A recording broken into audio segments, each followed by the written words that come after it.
Hello everyone, welcome to Easy English with MJ. Have you ever visited a beach? Today, we are going to learn some useful English vocabulary that you can use when talking about the beach.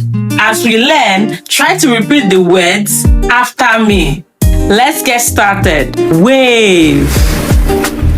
This is a wave. A wave is a movement of water in the ocean or sea. Say wave. The waves are moving towards the shore.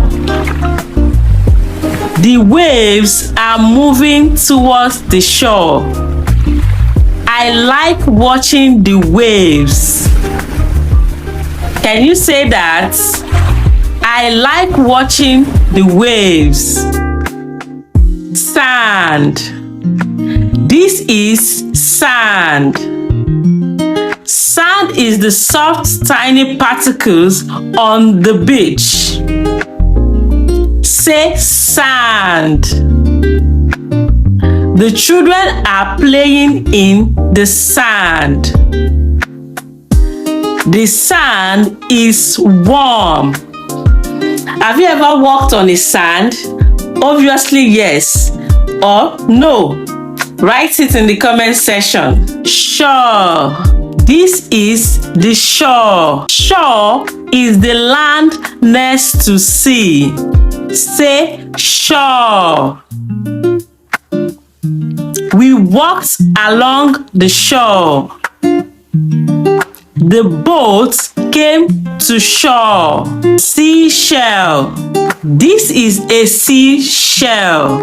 A seashell is the hard outer covering of some sea animals. Say seashell. I found a beautiful seashell on the beach. Ocean breeze. This is an ocean breeze. An ocean breeze is the cool air that comes from the sea. Say ocean breeze. The ocean breeze feels cool and refreshing. Great job! Let's review today's words. Wave, shore, seashell, ocean breeze. Which of these words is new to you? Write your answer in the comments below. I would love to hear from you. If you enjoyed this lesson, please like this video and subscribe to Easy English with MJ for more simple and practical English lessons. See you next time. Bye for now.